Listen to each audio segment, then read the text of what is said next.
When seven-time Formula One champion Lewis Hamilton receives an unexpected message from Omar Reyes, a former Red Bull racing mechanic who lost his job for defending him after the controversial 2021 Abu Dhabi Grand Prix, he decides to meet the man in person. What begins as a simple gesture of gratitude soon evolves into something more significant, as Lewis discovers there may be more to the story of his lost championship than anyone knows. Through his connection with Omar and his racing-obsessed daughter Sophia, Lewis finds healing, friendship, and possibly the key to a truth that could shake Formula One to its core. Lewis Hamilton sat alone in his London apartment, staring out at the rainy evening sky. The gray clouds matched his mood perfectly.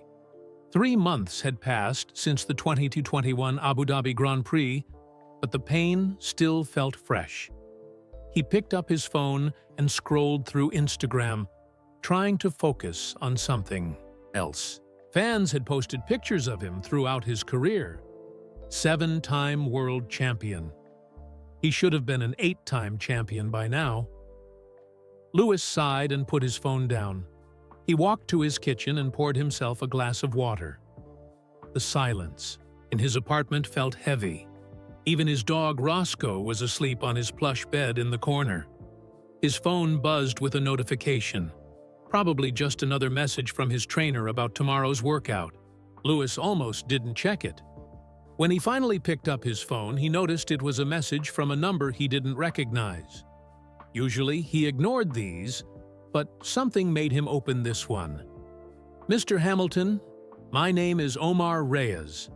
I was a mechanic at Red Bull Racing until last week. I was fired for defending you after what happened in Abu Dhabi. I don't expect anything from you, just wanted you to know there are people who believe in you, even from the other teams. You're still the greatest driver of all time in my book." Lewis.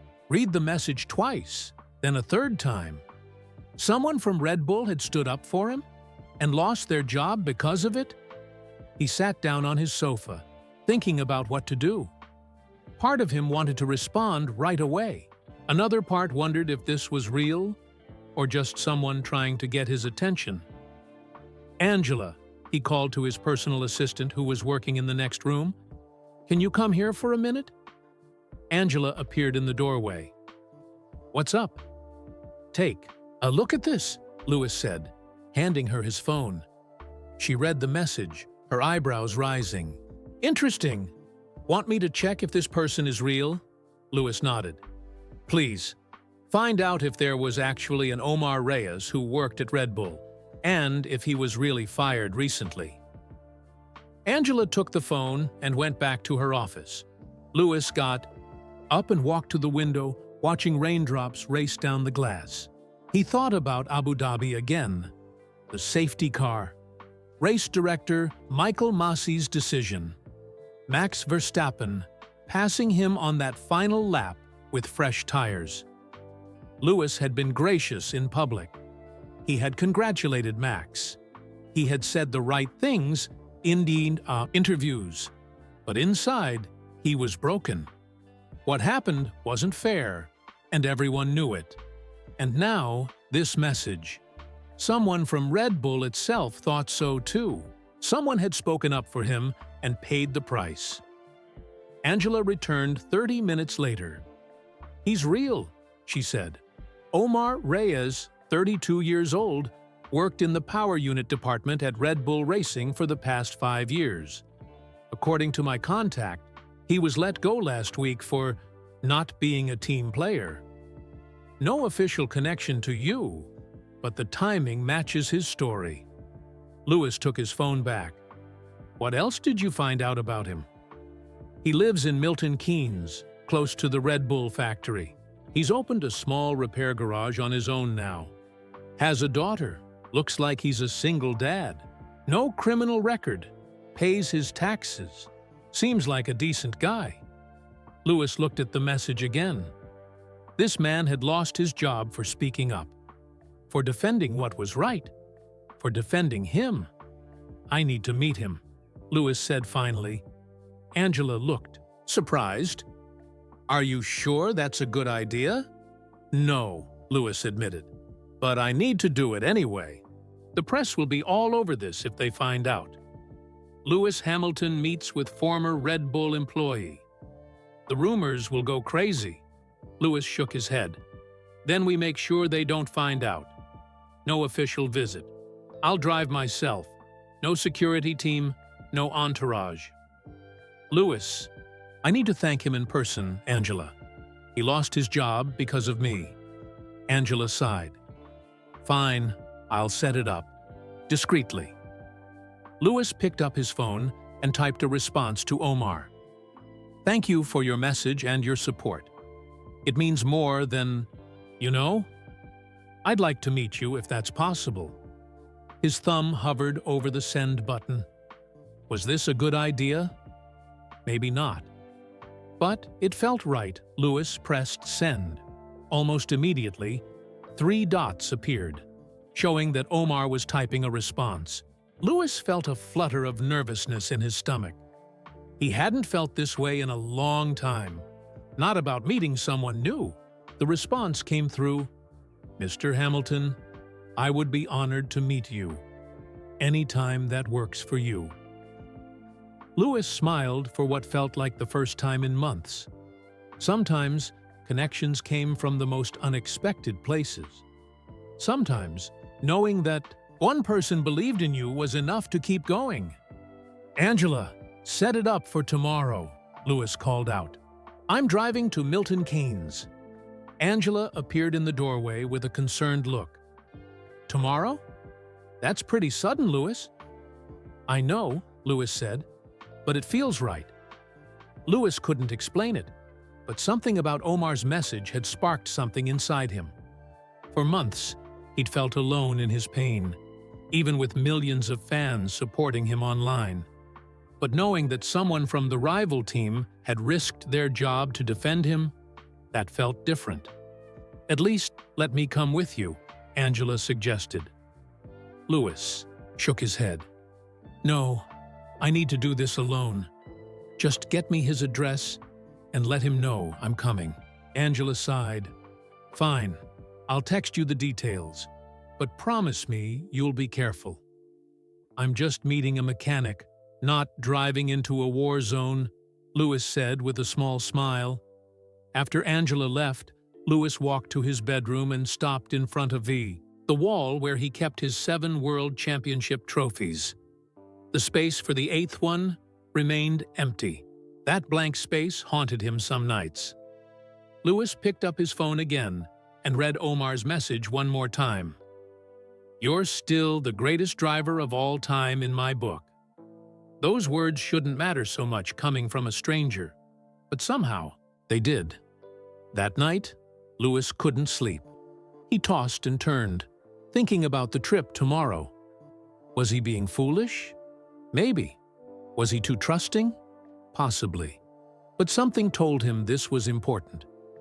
He got up at dawn and made himself a protein smoothie.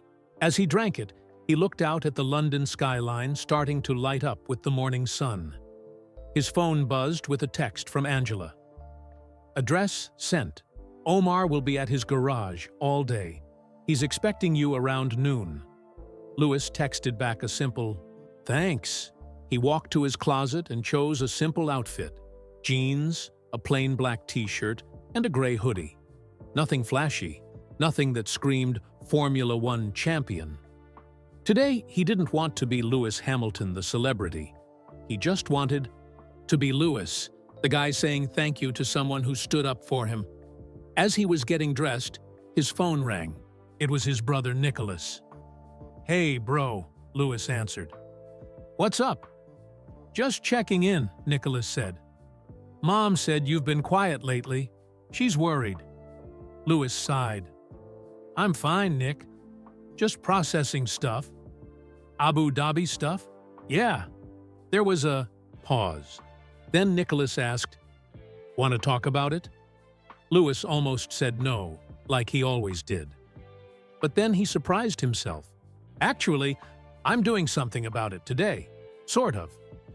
He told Nicholas about Omar's message and his plan to drive to Milton Keynes. "Whoa!" Nicholas said when Lewis finished. "That's unexpected." "I know it sounds weird," Lewis admitted. "No, it's not that," Nicholas said. "It's just, this is the first time since Abu Dhabi that you've sounded like yourself. Like you're actually interested in something." Lewis hadn't thought about it that way, but his brother was right. For months he'd been going through the motions, training, preparing for the new season, posting on social media, but his heart hadn't been in it. "Not really. Just be careful, okay?" Nicholas added. "Not everyone has good intentions." That's what Angela said too. Smart woman. After talking to his brother, Lewis felt more confident about his decision. He fed Roscoe, then grabbed his keys and headed to the garage where he kept his cars. He passed his collection of sports cars and headed straight for his electric Mercedes EQS. Not too flashy, but comfortable for the 70-mile drive to Milton Keynes. As he was about to get in, Angela called. "I've been thinking," she said. "Maybe we should have someone from PR prepare a statement, just in case this gets out." "Angela," Lewis said firmly, "no PR, no statements. This isn't a publicity stunt. This is personal. But if someone recognizes you, then I'll deal with it," Lewis said. "This isn't about my image or my brand. This is about a guy who lost his job because he spoke up for me. I just want to thank him, person to person." There was silence on the other end. Then Angela said, "Okay, I get it. Just check in when you get there, all right?" "I will," Lewis promised. He got into his car and set the navigation to the address Angela had sent. As he pulled out of his garage, he felt something he hadn't felt in months. Anticipation. Not dread, not obligation, but genuine curiosity about what the day would bring. The roads were relatively clear as he left London. Lewis turned on some music, Bob Marley's Three Little Birds. Every little thing was gonna be all right. He wanted to believe that. As the city gave way to suburbs and then to countryside, Lewis thought about what he would say to Omar when they met. A simple thank you didn't seem enough. This man had lost his livelihood defending Lewis's honor. But maybe that was exactly why. Lewis needed to meet him face to face. Some things couldn't be conveyed in a text or a phone call. Some emotions needed to be shared in person. Lewis checked the time. 10:30 a.m. He was making good time. In less than 2 hours, he would meet Omar Reyes, the mechanic who had stood up for him when it mattered most. Lewis turned up the music and pressed the accelerator a little more. For the first time in months, he was actually looking forward to something.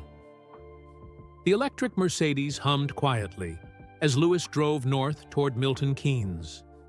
The countryside stretched out on either side of the highway. Green fields dotted with sheep, old stone walls, and occasional villages with church steeples rising above the trees. Lewis lowered his window slightly, letting in the crisp spring air. It felt good to be alone on the open road with no cameras, no teammates, no engineers, and no expectations. His mind drifted back to Abu Dhabi. He could still see it all so clearly. Leading the race comfortably, victory within his grasp, the 8th world title about to be his. Then Nicholas Latifi's crash, the safety car, and race director Michael Massey's decision that changed everything. Car number 44, Lewis Hamilton, is the winner of the 2021 Abu Dhabi Grand Prix and the Formula One World Champion. That's what the announcer should have said. Those words should have echoed around the world. Instead, he had watched Max Verstappen pass him on that final lap, powerless to defend on his old, worn tires against Max's fresh ones. The rules had been bent, if not broken, and there was nothing he could do about it. Lewis gripped the steering wheel tighter. He had been robbed. Everyone knew it. But what could he have done differently? Refuse to race that final lap? Appeal the decision until he got justice? Neither option would have worked. F1 had made its decision. The history books were written. Max was the champion. Lewis took a deep breath and loosened his grip on the wheel. He was trying to move forward. That's what champions did. They faced loss and came back stronger. His phone rang through the car's speakers. It was Toto Wolff, his team principal at Mercedes. "Lewis, where are you?" Toto's Austrian accent was strong, as always. "On the road," Lewis answered. "Just needed some time to think." "Angela tells me you're meeting someone from Red Bull. Is this true?" Lewis sighed. Of course Angela had told Toto. She was just doing her job. "He's not from Red Bull anymore," Lewis said. "He was fired for defending me." There was silence on the other end. Then Toto asked, "What are you hoping to get from this meeting, Lewis?" "I'm not hoping to get anything," Lewis replied. "I just want to thank him." "You could have done that with a phone call, or sent him some signed merchandise." "That's not the same, Toto. You do realize how this could look if it gets out? Hamilton secretly meeting with former Red Bull staff? I'm not meeting him to get information about Red Bull, if that's what you're worried about." Toto sighed. "That's exactly what people might think, especially after Abu Dhabi." "I don't care what people think." "Lewis?" "I'll be careful, Toto. No one will see me. No photos. No social media. I promise." After a pause, Toto said, "Fine. Just be back for training tomorrow." "I will be," Lewis said, then ended the call. As he continued driving, Lewis passed a sign for Stevenage, his hometown. He hadn't planned to go near it today, but seeing the name brought back memories. His dad Anthony working multiple jobs to support Lewis's karting. The small council house they lived in. The sacrifices his family had made. Lewis had come a long way from Stevenage. The working-class kid had become one of the greatest Formula One drivers of all time. 7 world championships. More race wins than anyone else in history. But it hadn't been easy. Lewis had faced challenges that other drivers hadn't. Being the only black driver in a sport dominated by white men. The racist comments. The constant scrutiny. People saying he only won because he had the best car. Yet he had kept pushing, breaking barriers, standing up for what he believed in. Fighting for diversity in motorsport. Speaking out about human rights and climate change. Using his platform to make a difference. Now he was driving to meet someone who had risked his job to stand up for what he believed in too. Maybe that's why Omar's message had touched him so deeply. They were both fighters in their own way. Lewis's navigation system indicated he was getting close to Milton Keynes. The countryside gave way to more houses, shops, and roundabouts. Lots of roundabouts. Milton Keynes was famous for them. He checked the address again. Reyes Auto Repair was on the outskirts of town, in a small industrial area. As Lewis turned onto the street, he slowed down, looking for the garage. Then he saw it. A modest single-bay garage with a simple sign. Reyes Auto Repair. Honest work. Fair prices. It was nothing like the high-tech facilities Lewis was used to in Formula One. Lewis parked his car across the street and turned off the engine. Through the open garage door, he could see a man working on an old Ford Fiesta. The man wore blue overalls and was bent over the engine, completely focused on his work. That must be Omar Reyes. Lewis watched him for a moment. There was something almost poetic about the way Omar handled his tools. Precise, respectful, like each part of the car mattered. Lewis recognized that attention to detail. It was the same focus the best mechanics in F1 had. For a second, Lewis hesitated. What if this was a mistake? What if Omar had ulterior motives? What if this ended up in the tabloids tomorrow? But then Lewis remembered why he had come. This man had lost his job defending Lewis's honor. The least Lewis could do was thank him face to face. Lewis took a deep breath, got out of his car, and walked toward the garage. As his shadow fell across the concrete floor, Omar looked up. Their eyes met, and Omar's wrench fell from his hand with a loud clang. "Mr. Hamilton?" Omar's voice was barely above a whisper. He blinked several times, as if making sure he wasn't seeing things. Lewis smiled and stepped fully into the garage. "Just Lewis, please." Omar quickly wiped his hands on a rag hanging from his pocket. He was younger than Lewis had expected, probably in his early 30s, with dark hair pulled back in a short ponytail and warm brown eyes that seemed both excited and nervous. "I can't believe you're actually here," Omar said, looking around his humble garage as if suddenly embarrassed by it.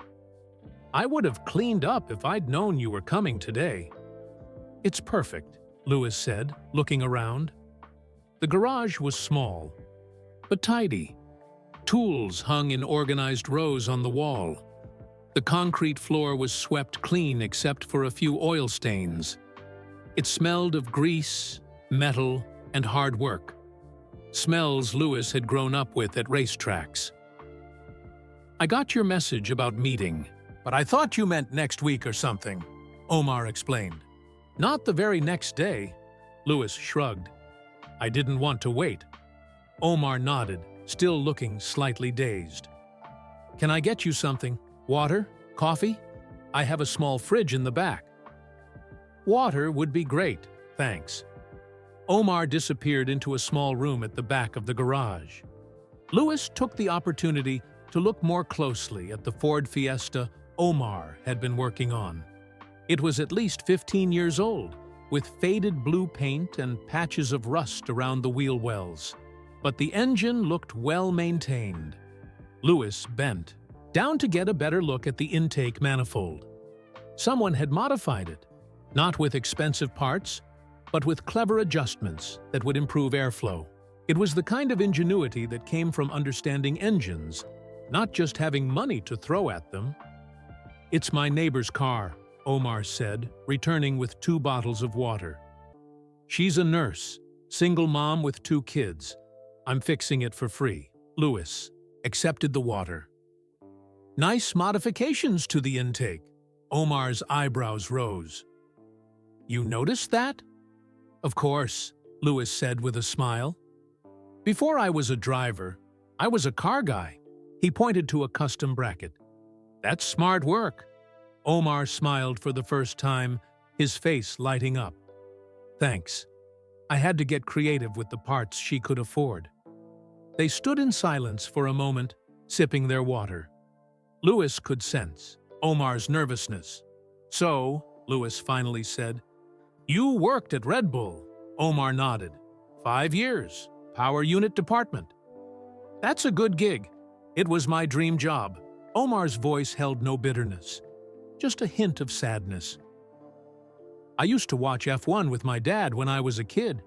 He drove trucks for a living, but he knew everything about racing engines. I always wanted to work on them." Lewis nodded. "My dad was the same. Worked multiple jobs, but always made time for racing." Omar smiled again, more relaxed now. "I know. I've read your story. It's why I've always respected you, even when I was working for—" He hesitated. "The competition." Lewis walked around the garage, looking at the tools and equipment. Most of it was second-hand but well-maintained. In the corner, he spotted something unusual, a partially disassembled motorcycle engine on a workbench. "Honda CBR?" Lewis asked, examining the engine. Omar looked surprised again. "Yeah, 600R. You?" No bikes, too? Lewis nodded. I've owned a few. This one looks like it's seen better days.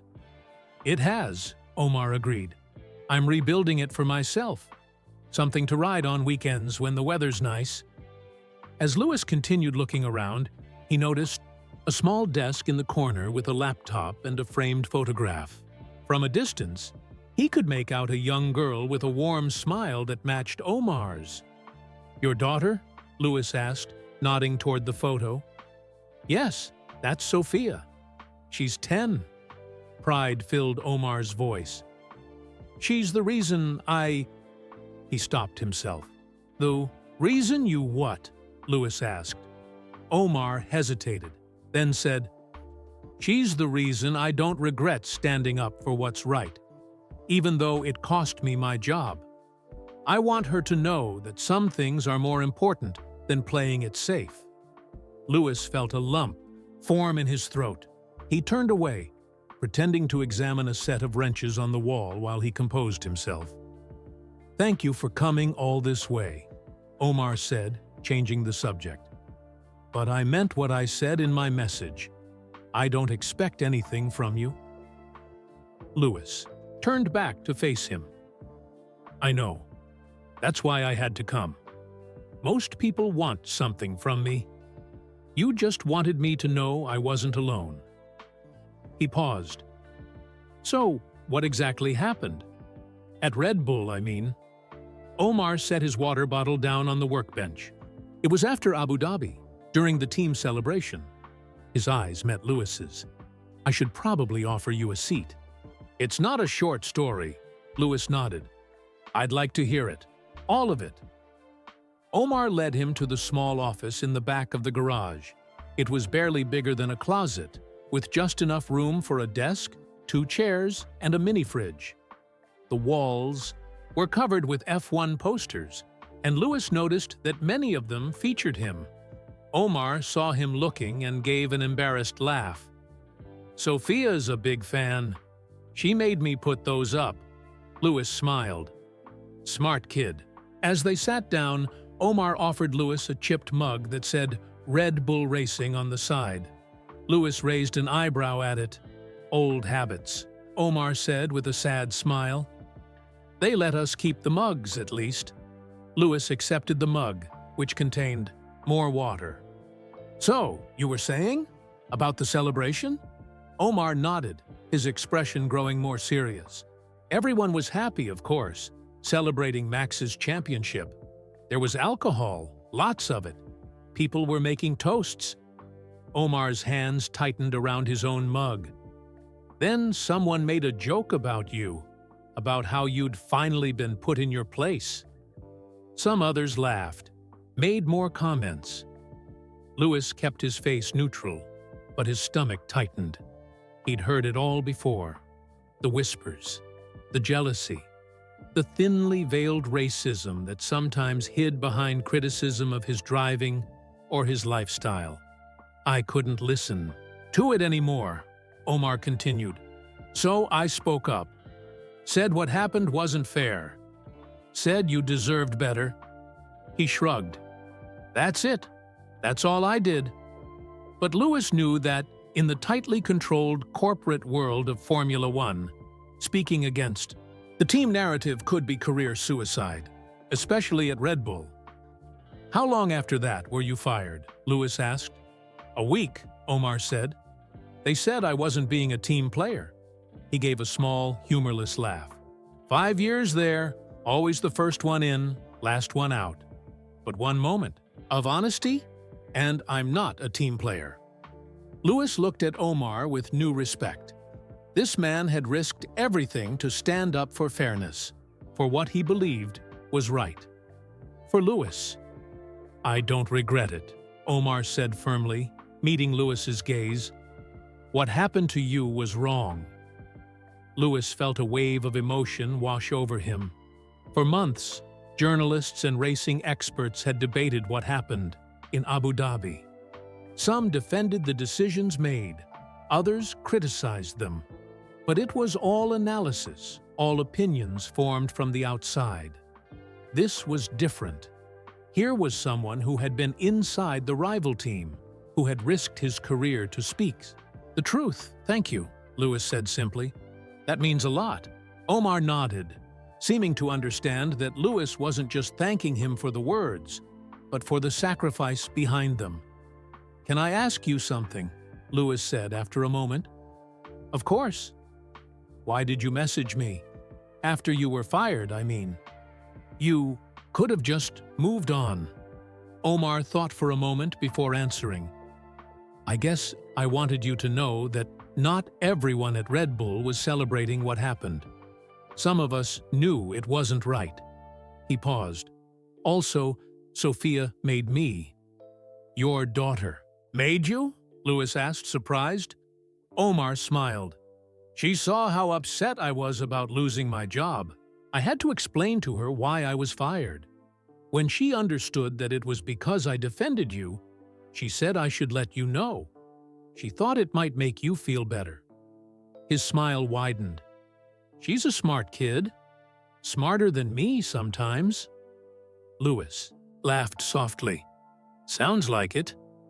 "She was heartbroken after Abu Dhabi," Omar continued. "Cried for hours.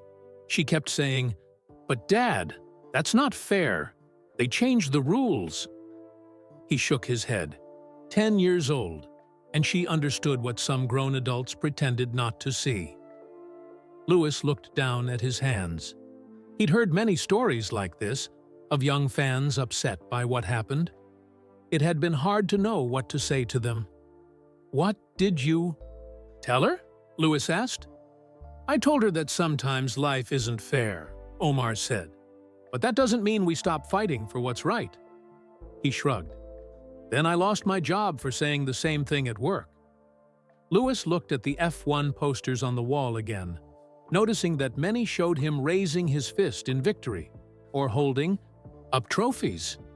"It can't be easy," Lewis said, "being a fan of mine while working at Red Bull." Omar laughed. "You have no idea. I kept it pretty quiet. At work, I was professional. I respected Max's talent. Still do. But at home?" He gestured to the posters. "Our walls tell a different story." Lewis smiled. He'd always been touched by the loyalty of his fans, but this felt different. More personal somehow. "So what now?" Lewis asked. "What's next? For you?" Omar looked around his small garage. "This, I guess. It's not what I dreamed of, but it's honest work. I'm good with engines. People need their cars fixed." He smiled, but Lewis could see the sadness behind it. "And I get to pick Sophia up from school every day now, so that's something." "No chance of getting another job in F1? Omar shook his head. "Not likely. F1 is a small world. Word gets around. Not a team player is code for troublemaker in this business." He sighed. No team wants someone who might speak out of turn. Lewis knew that was true. In the competitive world of Formula One, loyalty was valued above almost everything else. Teams wanted people who would follow orders, not question them. "I'm sorry," Lewis said. "If there's anything I can do—" Omar held up his hand. "That's not why I messaged you. I don't want anything from you. Honestly." "I know," Lewis said. "That's exactly why I want to help." Before Omar could respond, Lewis's phone buzzed. It was a text from Angela. "Everything okay?" Lewis quickly texted. Back. "All good. We'll call later." "Your team checking up on you?" Omar asked with a small smile. "Something like that," Lewis replied. "They worry." "I can imagine." Lewis Hamilton walks into a random garage in Milton Keynes. "That's not in the usual schedule." Lewis smiled. "No, it's not." They fell into a comfortable silence. Lewis noticed a small kitchenette in the corner of the office with a hot plate and a few dishes. "Do you work through lunch?" Lewis asked. Omar nodded. "Usually. Just make a sandwich or something. Not much time between jobs if I want to make enough to pay the bills." Louis checked his watch. It was past noon. Have you eaten today? Not yet. Let me buy you lunch, Louis said. Least I can do. Omar looked, unsure. There's a cafe down the street, but won't people recognize you? Louis pulled his hoodie up. I've gotten pretty good at being invisible when I need to be. Omar still seemed hesitant. Are you sure? I don't want to take up more of your time. I'm sure, Louis said firmly. I want to hear more about you, about Sophia, about how you ended up working in F1. For the first time, Omar seemed to fully relax. All right then, but the cafe isn't fancy, just good simple food. Those are often the best places, Louis said, standing up. Omar grabbed a jacket from a hook on the wall. I should probably clean up a bit first, he said, looking down at his oil-stained hands. Take your time, Louis said. I'll wait. While Omar washed up in a small bathroom, Louis looked more closely at the framed photo of Sophia on the desk. She had her father's eyes and smile and was wearing a purple shirt that looked like one of Louis's team merchandise items. She was holding a small trophy and beaming at the camera. Karting trophy, Omar said, returning with clean hands and face. Last summer.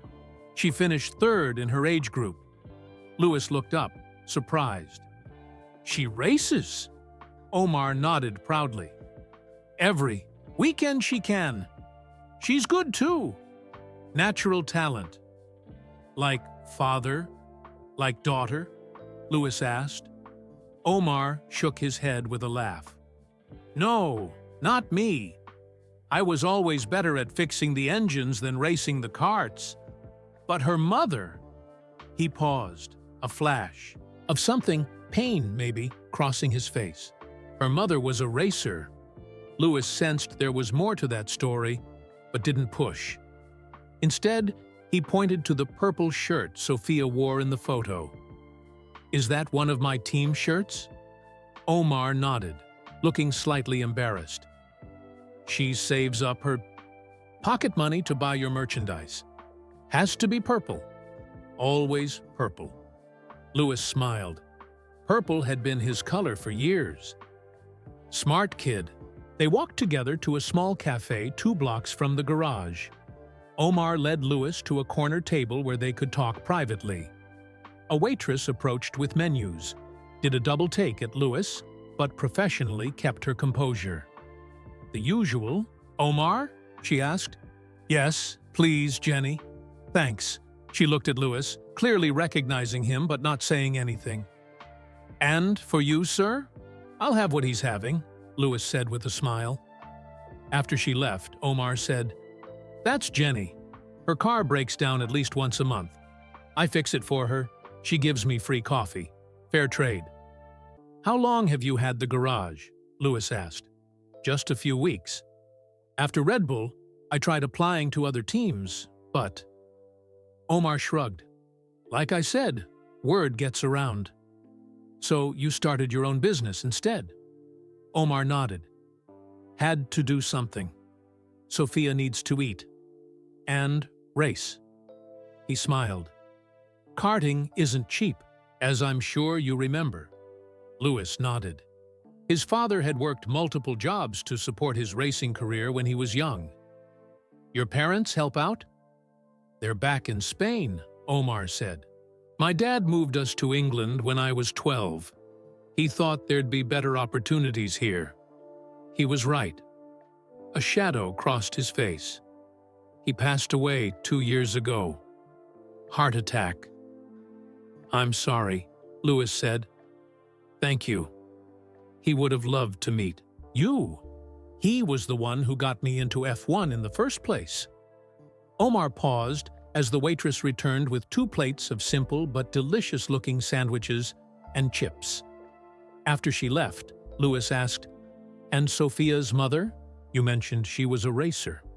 Omar's expression tightened slightly. Mia. We met at university. She raced in Formula 3 for a while. Had real talent. He took a bite of his sandwich, seeming to gather his thoughts. She left when Sophia was 4. Racing in America now, I think. Stock cars or something?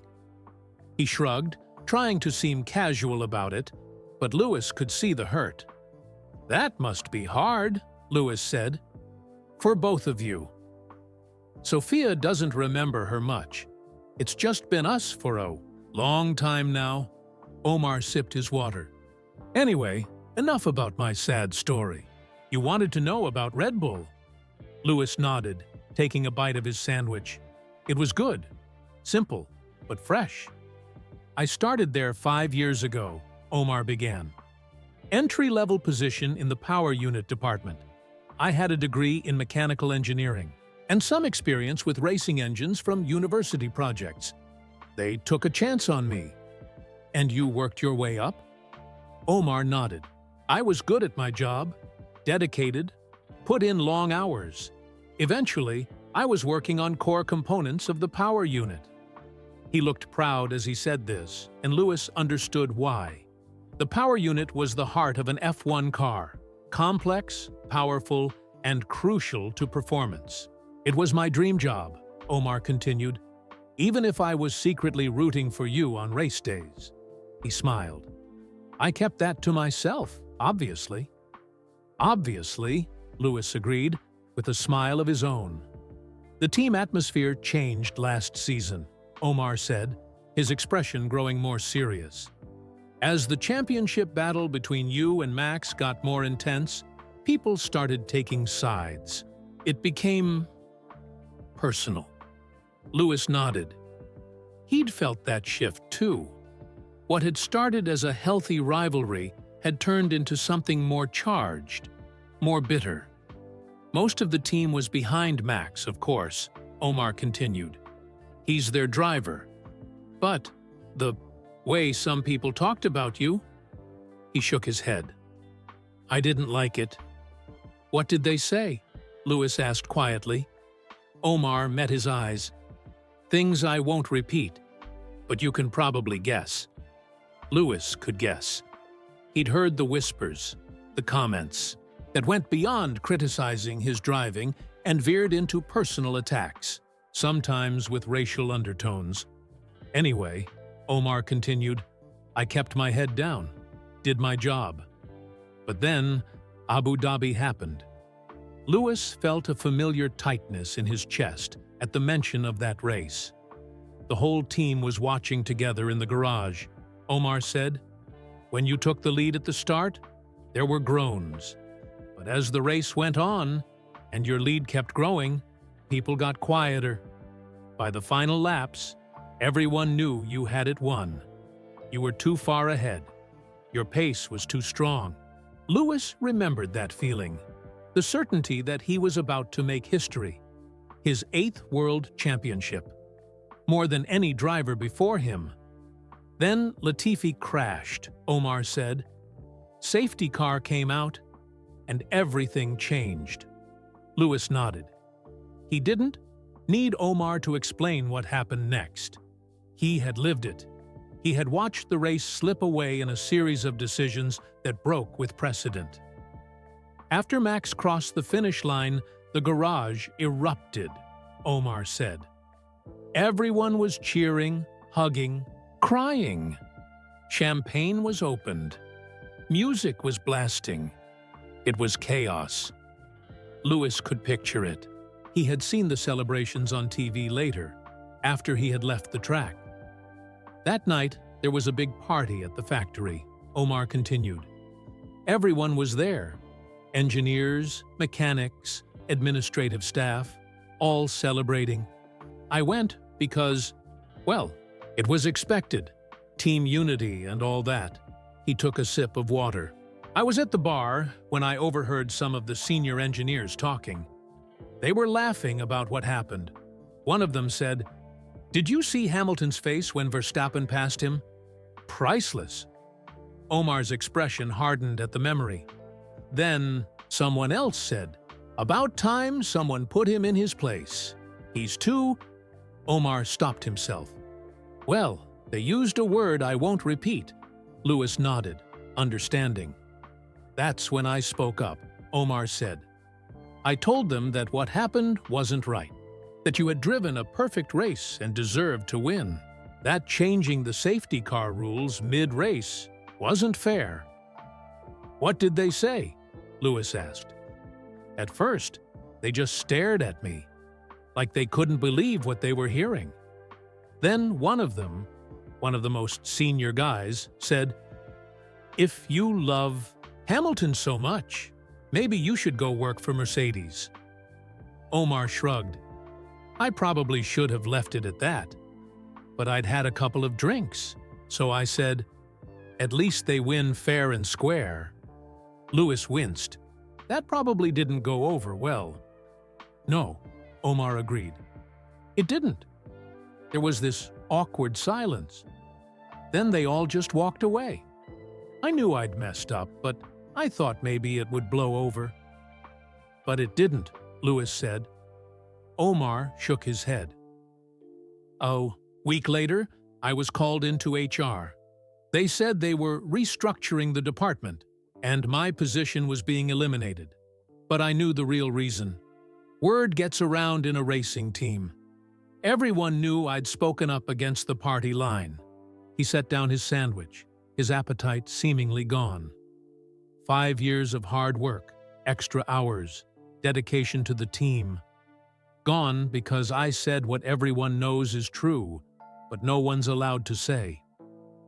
Lewis felt a mix of gratitude and guilt.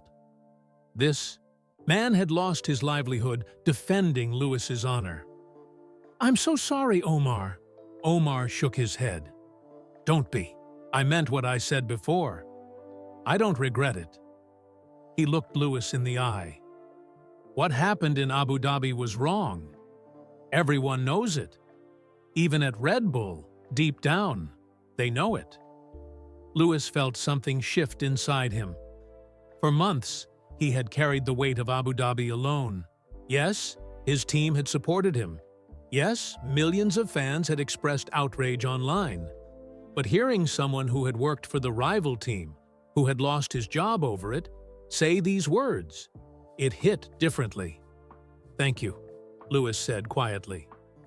Not just for saying that, but for believing it enough to stand up for it. They finished their lunch mostly in silence, both men lost in their thoughts. When the waitress brought the bill, Lewis insisted on paying despite Omar's protests. As they walked back to the garage, Lewis found himself wanting to talk more. There was something about Omar, his honesty, his lack of agenda, that made Lewis feel he could open up. "Can I ask you something personal?" Lewis said as they reached the garage. "Of course," Omar replied, opening the door. "How did you feel after you lost your job? Not financially, but—" Lewis searched for the right words. Emotionally, Omar seemed surprised by the question. He thought for a moment as they walked back into the small office space. "Angry at first," he finally said. "Then sad. Then—" he shrugged. "Empty, I guess. Like something had been taken from me that I couldn't get back." Lewis nodded. That was exactly how he had felt after Abu Dhabi. Not just that he had lost a race or even a championship, but that something fundamental had been taken from him. His trust in the sport he loved. "That's how I felt too," Lewis admitted. "After Abu Dhabi, I mean." Omar looked at him, surprised that Lewis was sharing this. "Everyone expected me to be angry," Lewis continued, sitting down in the same chair he had occupied earlier. "And I was at first, but then it just became this emptiness." Omar sat across from him, listening intently. "I almost quit," Lewis said, the words coming out before he could stop them. He hadn't told many people this. "I seriously considered never racing again." "What stopped you?" Omar asked. Lewis looked at the posters on the wall. Images of himself, celebrating victories, standing on podiums, raising trophies. "Honestly, I'm still figuring that out." He took a deep breath.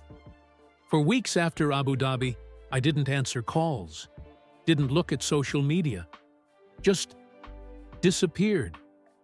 My family was worried. My team was worried. I remember, Omar said. There were all these rumors that you might retire. Lewis nodded. I thought about it. Every day, I thought about it.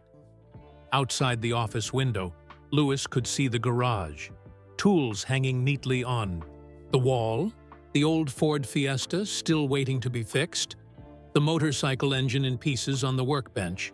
A simple, honest place where things were repaired, made whole again. The hardest part wasn't losing, Lewis found himself saying. It was feeling like the rules were changed just to stop me. He hadn't planned to say that out loud. He had been careful in public, diplomatic in interviews, never directly accusing anyone of deliberately changing the rules to prevent his 8th title. But here, in this small garage in Milton Keynes, with a man who had lost his job for speaking the truth, Lewis felt he could finally say what he really thought. That's exactly what happened, Omar said simply. Anyone who understands racing knows it. Lewis looked at his hands. I've been in F1 for a long time. I've lost championships before. I can handle losing when it's fair. He looked up at Omar. But this was different. It was, Omar agreed. Everyone in the garage knew it, even as they were celebrating. There were engineers who couldn't look each other in the eye. Lewis hadn't known that. The thought that even within Red Bull there had been discomfort about the victory gave him a strange feeling. Not satisfaction exactly, but some kind of validation. After all these years in F1, Lewis continued, I thought I'd seen everything. Good calls, bad calls, controversial decisions, but never something like this. Never a situation where the rules were applied in a way they had never been applied. Before, right at the most critical moment. Omar nodded. It wasn't just you who was robbed that day. It was the sport itself, the integrity of it. Yes, Lewis said, feeling a weight lift from his shoulders as he finally expressed what he had been feeling for months. Exactly that. He stood up and walked to the window, looking out at the simple garage. You know what's strange? I've barely talked about this with anyone. Not really. Not honestly like this. Why not? Omar asked. Lewis thought about it. Because I'm supposed to be above it. I'm supposed to be gracious in defeat, to congratulate Max, to move on. And I did all that, in public. But inside? He shook his head. Inside, I'm still in that car on that last lap, watching everything I worked for being taken away. That's only human, Omar said. Maybe, Lewis agreed. But when you're in my position, you're not always allowed to be just human. You have to be something more, something better. Omar stood up and joined Lewis at the window. For what it's worth, he said. I think the way you handled it, with dignity, with class, it showed everyone exactly why you're a champion. Not just on the track, but as a person. Lewis felt a lump form in his throat. Thank you, he said, quietly. They stood in silence for a moment, watching the afternoon sun cast shadows across the garage floor. So what now? Omar asked finally. For you, I mean. The new season has started. Lewis turned to face him. I'm back in the car, racing, trying to win that 8th title. And you will, Omar said with conviction. Next time, they won't be able to stop you. Lewis smiled, feeling something he hadn't felt in a long time. Hope, maybe, or determination. I'm going to try, that's for sure. He looked at his watch, surprised at how much time had passed. I should probably get going soon. My team will think I've been kidnapped, Omar smiled. Can't have that. Lewis Hamilton, held hostage in a small garage in Milton Keynes. The headlines would be wild. Louis laughed, a genuine laugh that felt good after their serious conversation. They would be. As they walked back into the main garage area, Louis noticed something he hadn't seen before. A small go-kart tucked away in the corner, partially covered by a tarp. "Is that yours?" Louis asked, walking toward it. Omar nodded. "Sophia's and mine. We race it on weekends at the local track." Louis pulled back the tarp to reveal a well-maintained cart with a purple and black paint job. It wasn't new or fancy, but Louis could see that a lot of care had gone into it. "Mind if I take a look?" Louis asked, already kneeling beside it. "Go ahead," Omar said, seeming pleased by Louis's interest.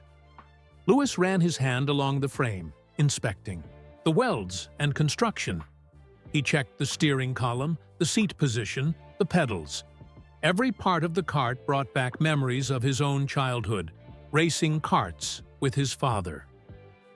"You've made some modifications," Louis observed, noticing custom work on the engine mount. Omar knelt beside him. "Had to. It's an older model, but with a few adjustments, it can still compete with the newer ones." Louis checked the engine, a small but powerful two-stroke. "You've modified the intake, haven't you?" Omar smiled, clearly impressed that Louis had noticed. "Better airflow, gives us about 2 extra horsepower." "Smart," Louis said. He pointed to a custom bracket near the rear axle. "And this? That helps with weight distribution through the corners." "Sophia likes a cart that turns quickly." Louis nodded approvingly. "Like father, like daughter. I was the same way. Always. Wanted a cart that could dart through the corners." Omar laughed. "She's braver than I ever was. Takes corners that make me close my eyes." Louis continued examining the cart. "The tires are worn on the outside edge. Pushing hard through the right-handers?" "Good eye," Omar said. "There's a long right sweeper at our local track. Sophia refuses to lift off the throttle through it." Louis grinned. "Sounds like she's got the right instincts." He ran his hand along the cart's side panel, where the number 44 was painted in white. "My number." Omar looked slightly embarrassed. "Sophia's choice. She insisted." "I'm honored," Louis said sincerely. He stood up and walked around the cart, taking it all in. This was where it had started for him too. Small tracks, simple carts, the pure joy of racing. Before the politics, before the pressure, before Abu Dhabi. Just the thrill of going fast and trying to be the best. "We race at Milton Keynes Kart Circuit," Omar said. "Nothing fancy, but they have a good junior program. Sophia's in the cadet class now." "That's where I started too," Louis said. "Cadet karts at my local track." "I know," Omar said. "We've watched all the videos of your early racing days. Sophia studies them like homework." Louis smiled at the thought. Then a question occurred to him. "How do you afford it? Karting isn't cheap, and you said you just started this garage." Omar's expression tightened slightly. "It's not easy. I pick up extra work when I can. Fix cars for friends on the weekend. Sometimes skip meals so Sophia doesn't have to." He shrugged. "You do what you have to do." Louis was struck by how similar this was to his own father's struggles to support his racing career. Anthony Hamilton had worked multiple jobs, sacrificed everything to give Louis his chance. "Your father did the same for you, didn't he?" Omar asked, as if reading Louis's thoughts. Louis nodded. "3 jobs sometimes. We didn't have much, but he always found a way to get me to the track." "That's what keeps me going," Omar said, looking at the cart with pride.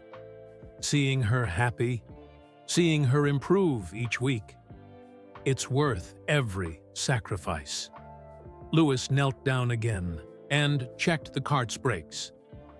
"These are wearing thin," he observed. I know, Omar sighed. Need to replace them soon. Just waiting for payday. Louis thought of his own garage back home, filled with expensive cars he rarely drove. The contrast wasn't lost on him, his abundance and Omar's struggle. What time do you usually practice? Louis asked. Sunday mornings, Omar said. Track opens at 8. We're usually first in line. Louis stood up. Mind if I come sometime? See Sophia race? Omar looked stunned. You want to come watch Sophia? Race? If that's okay, Louis said. I'd like to see her drive. Maybe give her some tips. He smiled. From one number 44 to another. Omar seemed at a loss for words. She would. That would be. He took a deep breath.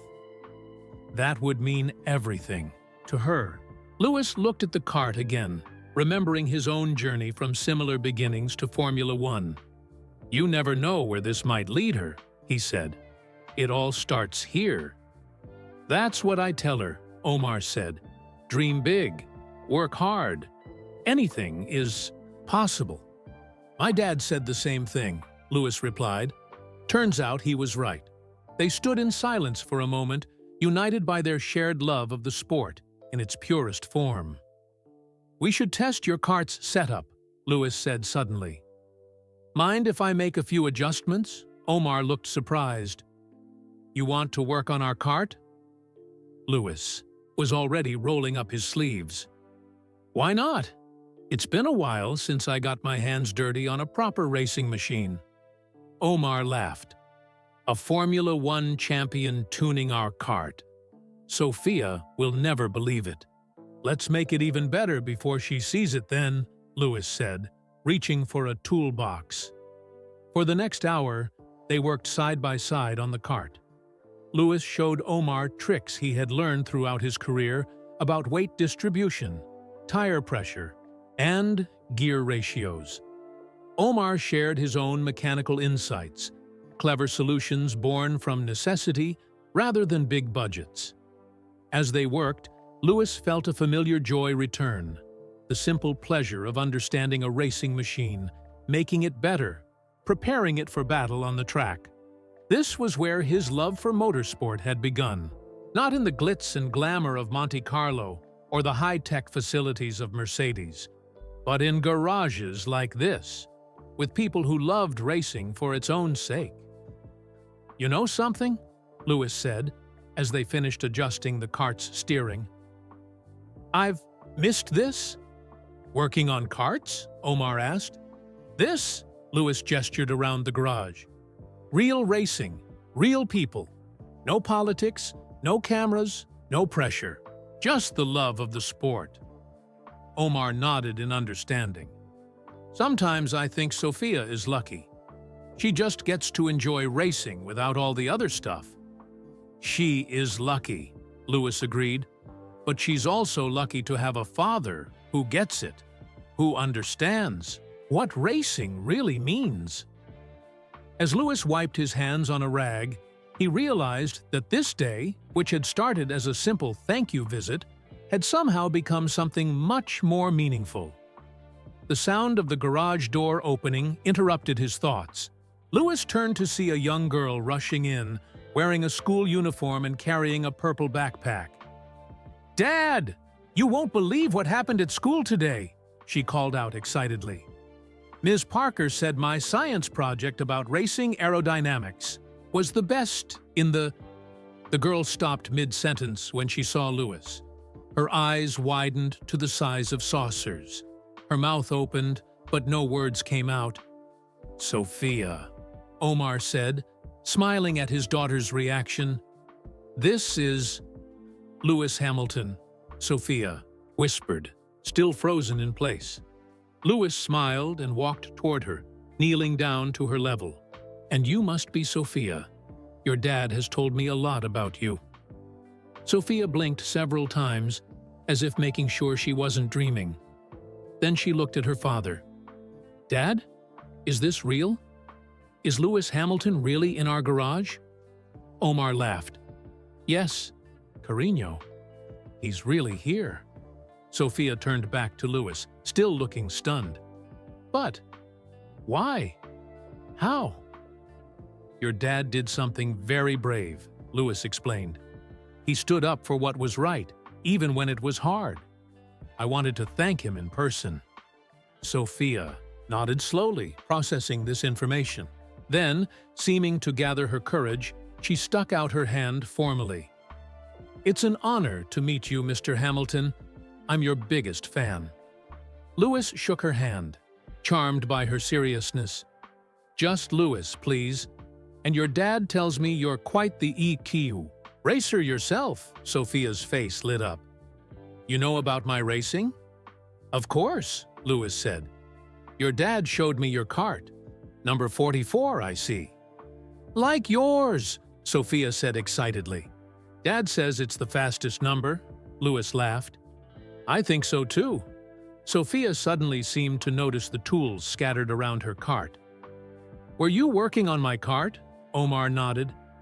Louis was helping me tune it for your race this weekend. Sophia's jaw dropped again. Lewis Hamilton worked on my cart? She looked at Louis with newfound awe. That means it's going to be super fast now, right? We made a few adjustments, Louis said with a wink. It should handle the corners better. Can I show you my helmet? Sophia asked, already running to a shelf before Louis could answer. She returned with a purple and black helmet that matched her cart's colors. I painted it myself, she said proudly. Purple like your helmet, see?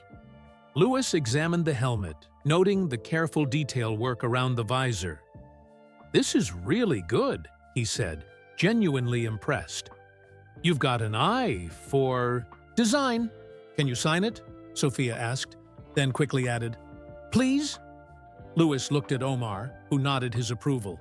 I'd be happy to, Louis said. Do you have a marker? Sophia ran to her backpack and pulled out a silver marker.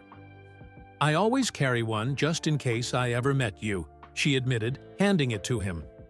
Louis smiled at her preparedness. He carefully signed his name on the side of the helmet, adding a small, never give up message next to it. When he handed it back, Sophia held the helmet like it was made of gold. This is the best day of my life, she whispered, staring at the signature. Omar watched with tears in his eyes. Louis understood why. After losing his job, after the struggles, giving his daughter this moment of pure joy must have meant everything to Omar. Dad says you started in carts too, Sophia said, setting her helmet down carefully. I did, Louis confirmed. When I was about your age. Were you scared in your first race? Louis thought back to his earliest races. Terrified, he admitted, but also excited. Once the race started, the fear went away. All I thought about was going fast and passing the cart in front of me. Sophia nodded seriously. That's exactly how it feels. Your dad says you're pretty quick through the corners, Louis said. I'm the fastest girl in my class, Sophia said proudly, and I beat most of the boys too. That doesn't surprise me, Louis said. Your dad knows how to set up a cart properly. Sophia looked at her father with pride, then back at Louis. Dad says if I practice hard and never give up, maybe I could race in Formula One someday. Like you. Louis glanced at Omar, who seemed slightly embarrassed. Well, your dad is right, Louis said. The path isn't easy, but it starts exactly where you are now. In carts, learning the basics, developing your skills. Did you know you would make it to Formula One when you were my age? Sophia asked. Louis smiled at her directness. I hoped I would. I dreamed about it, but I didn't know for sure.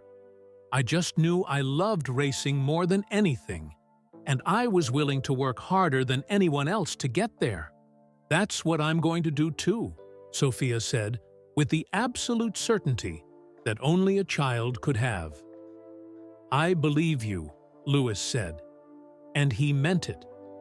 There was something about Sophia's determination that reminded him of himself at that age. Omar put his hand on his daughter's shoulder. "Sophia, why don't you show Louis your trophy from last month's race?" Sophia's eyes lit up. "Yes, wait here." She ran to the office and returned with a small trophy. "I got third place in the regional championship," she explained, handing it to Louis. "Out of 24 carts." Louis examined the trophy with appropriate reverence. "Third place in regionals is impressive," he said. "I remember my first podium finish. It feels amazing, doesn't it?" "The best," Sophia agreed. "Except I wanted to win." Louis smiled at her competitiveness. "That's how champions think." Sophia studied Louis for a moment, then asked, "Does it still hurt? What happened in Abu Dhabi?" "Sophia," Omar scolded gently. "That's not something you ask." "It's okay," Louis assured Omar. He looked at Sophia. "Yes, it still hurts sometimes. Losing is never easy, especially when you feel the race wasn't fair." "It wasn't fair," Sophia said with absolute conviction. "Everyone at my school knows it, even the kids who support Max." Louis smiled at her loyalty. "Well, that's racing sometimes. You have good days and bad days. The important thing is to keep going, keep fighting, and win the next one," Sophia added. "Exactly," Louis agreed. "Win the next one." Sophia looked at the time on her purple watch. "Dad, it's almost time for my math tutor." She turned to Louis, seeming torn between her schedule and wanting to stay with her idol. "School comes first," Louis said. "Even for racers." Sophia nodded seriously.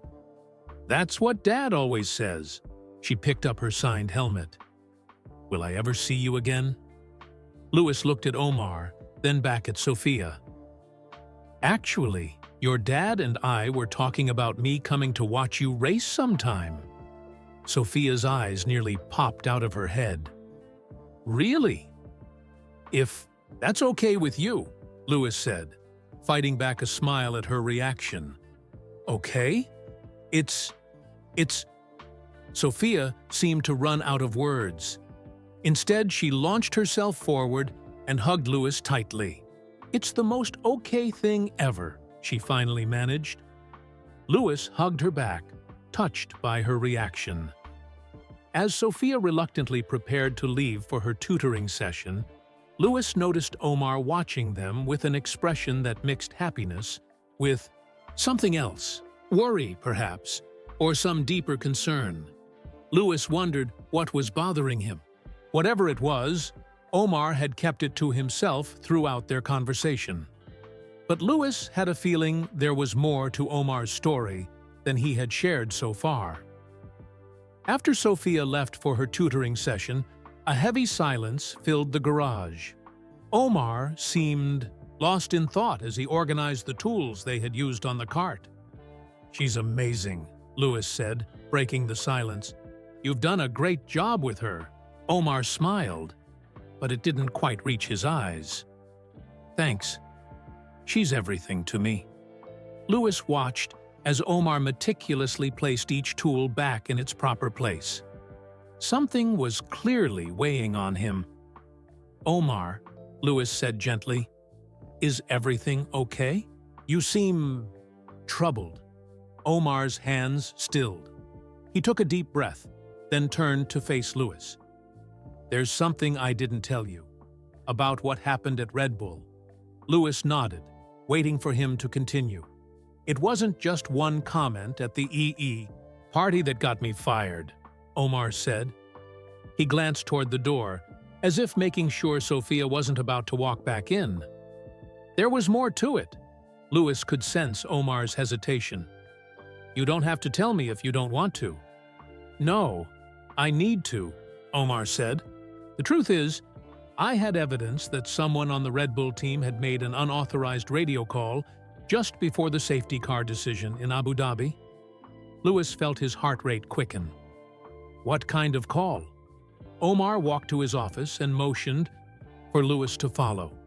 Once inside, he closed the door and lowered his voice. I was working late that night after we returned from Abu Dhabi. The factory was mostly empty. I was in the communications section, running diagnostics on the radio systems, routine maintenance. He paused, seeming to gather his thoughts.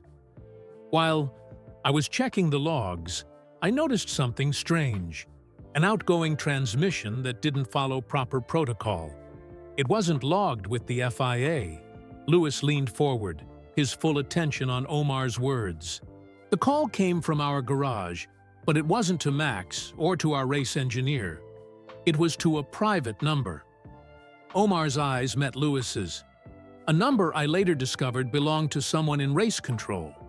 Lewis felt a chill run down his spine.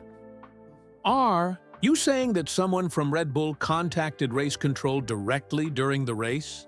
Omar nodded. Just minutes before the controversial safety car decision. The call lasted 14 seconds. Lewis's mind raced. In Formula One, all team communications were supposed to go through official channels. Direct contact with race officials during a race was strictly forbidden. Did you hear what was said? Lewis asked. Omar shook his head. No. The system only showed that the call happened, not its content. But the timing... He trailed off, the implication clear. What did you do? Lewis asked, already guessing the answer. What I thought was right, Omar said simply. I reported it to my supervisor the next morning. I thought they would want to investigate, or at least make sure it didn't happen again. Lewis could imagine how that conversation had gone. Let me guess. They weren't interested in investigating. Worse, Omar said, they acted like I was making it up. Said the log must be corrupted. When I insisted it was real, they told me to forget about it. Said it wasn't my concern. He rubbed his face wearily. 3 days later, I was fired. Lewis sat back, trying to process what he was hearing. If what Omar was saying was true, if someone from Red Bull had directly contacted race control before Massi's controversial decision, it would be a massive scandal. I never told anyone else, Omar continued. What would be the point? It wouldn't change the results. And who would believe me against Red Bull? I'd be labeled a disgruntled ex-employee making things up. He looked at Lewis with genuine regret. I'm sorry I didn't tell you this right away. I didn't want to give you false hope. And honestly, I was trying to protect Sophia. Protect Sophia?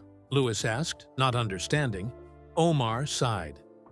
If this got out, if it became public that I had this information, Red Bull wouldn't just deny it, they'd come after me. Legal threats, public smears, the works. I've seen it happen before to people who crossed them. Lewis understood now. Omar wasn't just worried about himself. He was worried about how a public battle with a powerful Formula One team would affect his daughter. Sophia is happy, Omar explained. She has her racing, her school, her friends. She doesn't need to see her father dragged through the mud by a billion-dollar corporation. He shook his head. It's not worth it. Lewis sat in stunned silence.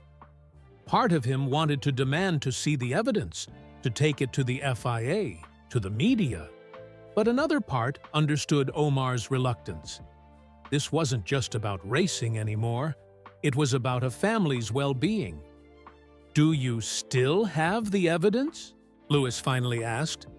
Omar hesitated, then reached into his desk drawer. He pulled out a small USB drive. I made a copy of the logs before I was fired. Thought I might need it if they tried to deny my unemployment benefits or something. He turned the drive over in his hands. Never thought I'd be showing it to Lewis. Hamilton. Lewis stared at the small device. It potentially held proof of one of the biggest scandals in Formula One history. "May I?" Lewis asked, holding out his hand. Omar placed the drive in Lewis's palm. "There's a laptop in the office. The password to the files is Sophia's birthday, January 12, 2012, 11212. Lewis booted up the laptop and inserted the drive. After entering the password, he found himself looking at technical logs from Red Bull's communication system. The timestamps, channel IDs, and transmission data were all there.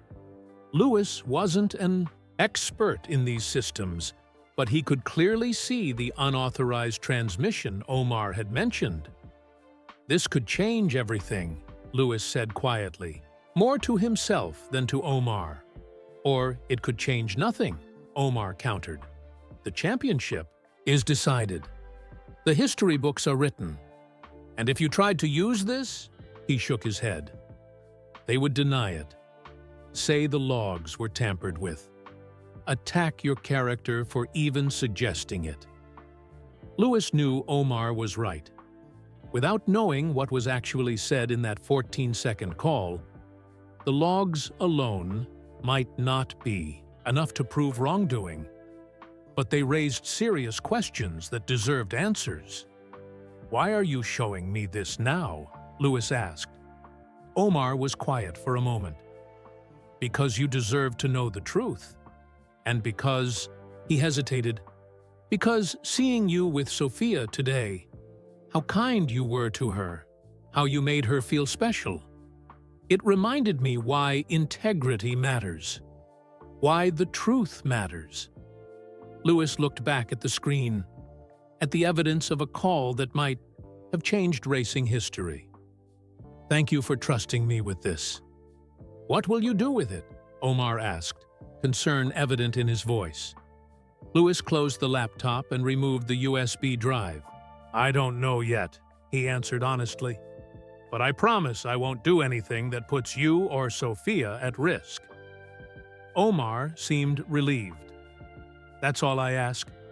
They sat in silence for a moment, the weight of the revelation hanging between them. "F1 is my life," Omar finally said. "But Sophia is my world." Lewis nodded, understanding completely. He handed the USB drive back to Omar. "Keep this safe. We may need it someday." As Lewis prepared to leave, he found himself torn. Part of him wanted to fight for justice, to expose what had happened. But another part recognized that this wasn't just his fight. Omar and Sophia would bear the consequences too. "Will you still come watch Sophia race?" Omar asked as they walked to Lewis's car. "Absolutely," Lewis said without hesitation. "Sunday morning, right?" Omar nodded, a genuine smile returning to his face.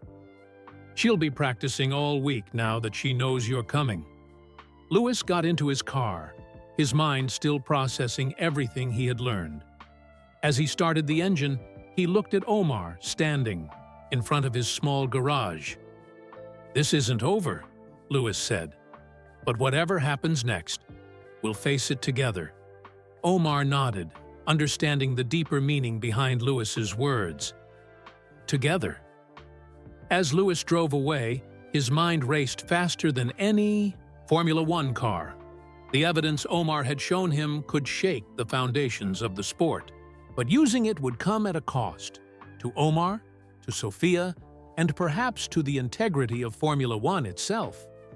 Lewis had a difficult choice to make, and whatever he decided would have consequences far beyond the racetrack. The drive back to London gave Lewis plenty of time to think. The countryside passed by in a blur as his mind raced through the possibilities. The USB drive Omar had shown him could change everything, or it could change nothing at all. If he took the evidence public, would people believe it? Or would they see it as a desperate attempt to overturn a result that was now months old? And what would happen to Omar and Sophia if Red Bull decided to retaliate? Lewis's phone rang, interrupting his thoughts. It was Toto Wolff. "Louis, are you heading back now?" Toto asked when he answered. "Yes, I'm on my way. Should be back in London in about an hour." "How did your meeting go?" Toto's voice was careful, neutral. Louis considered how much to share. It was educational. There was a pause on the other end. "Did you learn anything interesting about our competitors?" Louis gripped the steering wheel tighter. This was the beginning of his dilemma. Toto was his team principal, someone he trusted, but sharing Omar's information with Mercedes would inevitably lead to it becoming public. "Nothing that would help us on track," Louis said finally. "He's not working for them anymore, remember?" "Of course," Toto replied, though Louis could hear the curiosity in his voice. "Will you be ready for the simulator session tomorrow?" "I'll be there," Louis promised before ending the call. As Louis continued driving, his thoughts turned to Sophia, her excitement at meeting him, her pride in her racing, her purple helmet with his signature on it. She was an innocent in all this, a child who deserved to be protected. Then he thought about his fans, millions of people who had felt the same. Outrage he had after Abu Dhabi. People who deserved to know if the race had been unfairly influenced. By the time Louis reached his London apartment, he still hadn't made a decision. He greeted Roscoe, who was thrilled to see him, then settled on his sofa, the weight of the day heavy on his shoulders. Louis picked up his phone and called the one person he knew would give him honest advice. "Hey, bro," Nicholas answered. "How was your mysterious meeting?" Louis took a deep breath. "Nick, I need to talk to you about something. Something big." "I'm listening." Louis explained everything. Meeting Omar, learning about his firing, and finally, the bombshell about the unauthorized radio call before Masi's decision. When he finished, Nicholas was quiet for a long moment. "That's wow," Nicholas finally said. "If it's true, it's massive." "It's true," Louis said.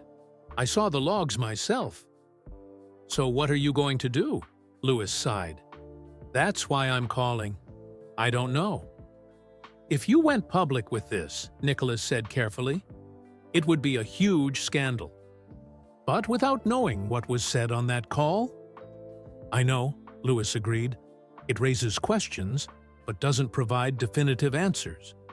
And this guy, Omar, he doesn't want it to go public?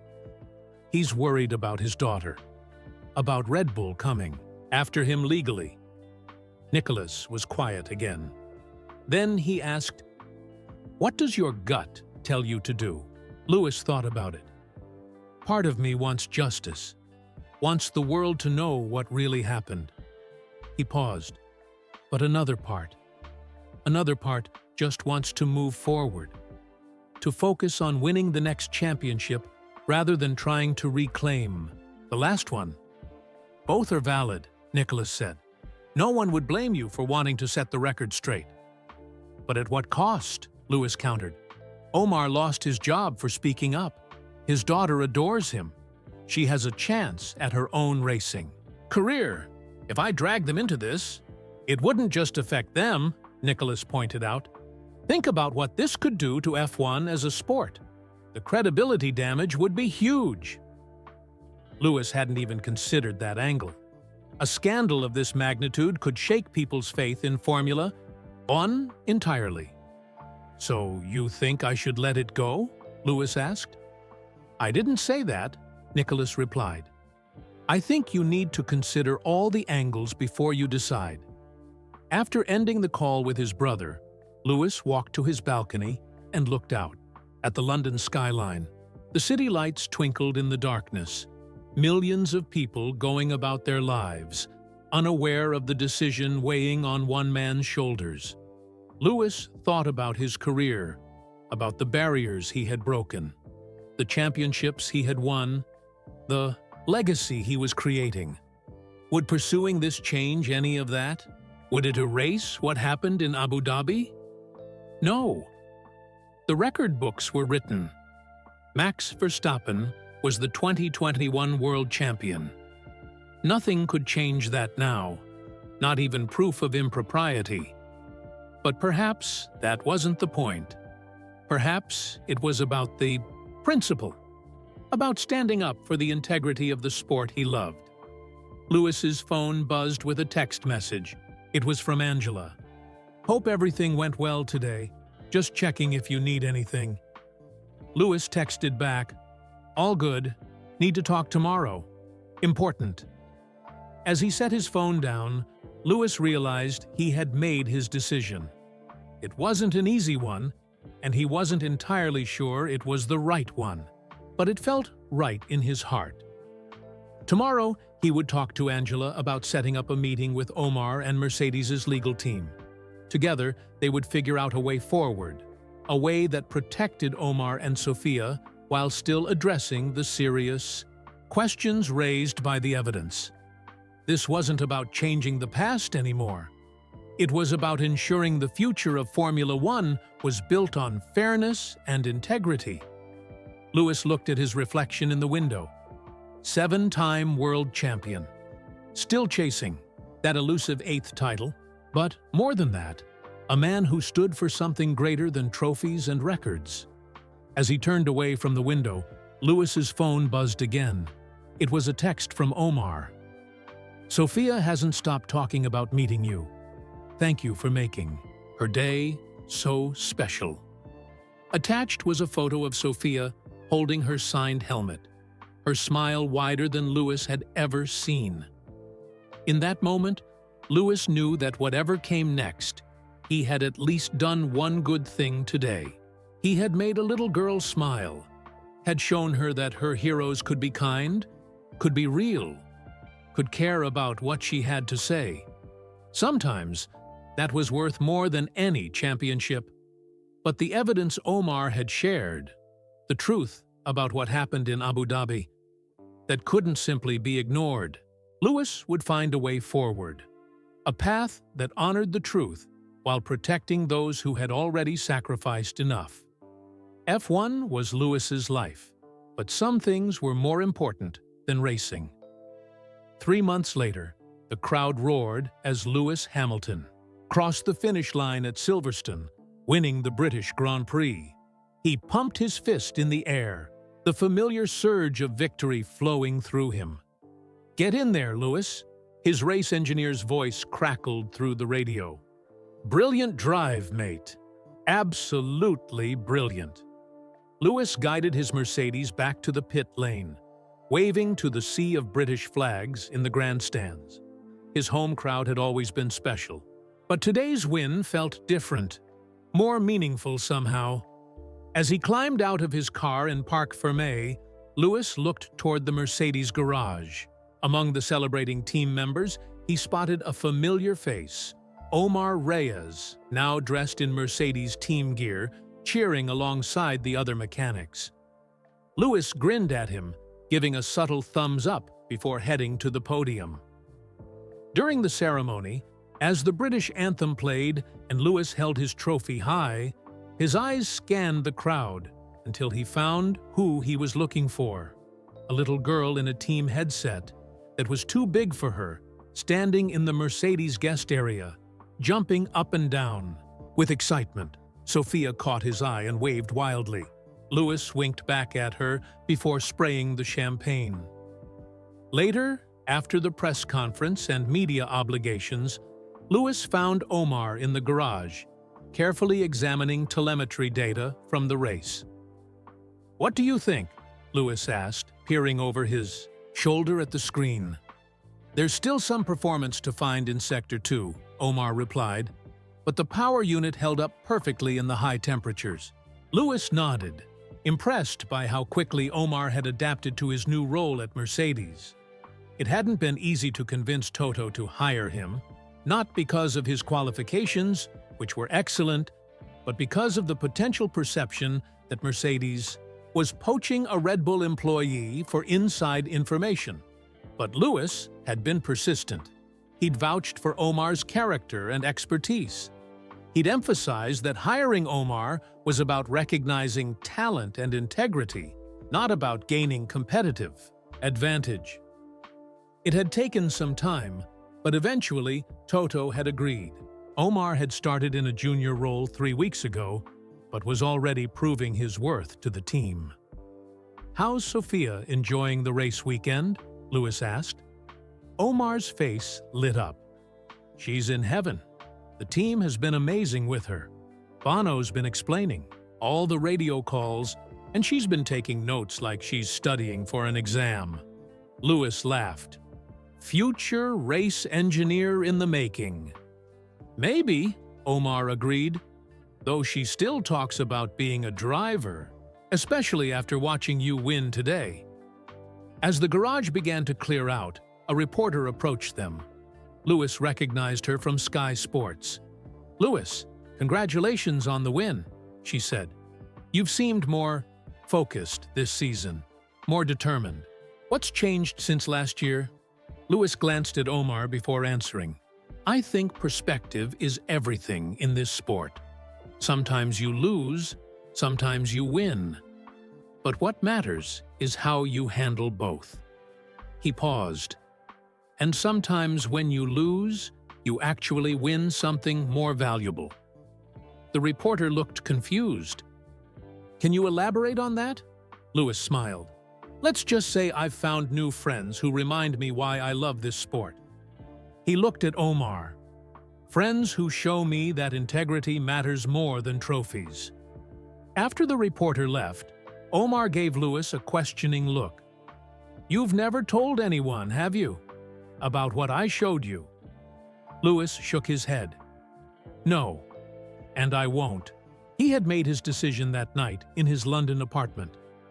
The evidence Omar had shared would remain private, at least for now. It hadn't been an easy choice. Part of Lewis still wanted justice for what happened in Abu Dhabi, but he had chosen to focus on the future rather than the past, on winning his 8th title fair and square, on helping Omar rebuild his career, and on keeping a promise to a little girl who dreamed of racing cars. "Dad! Lewis!"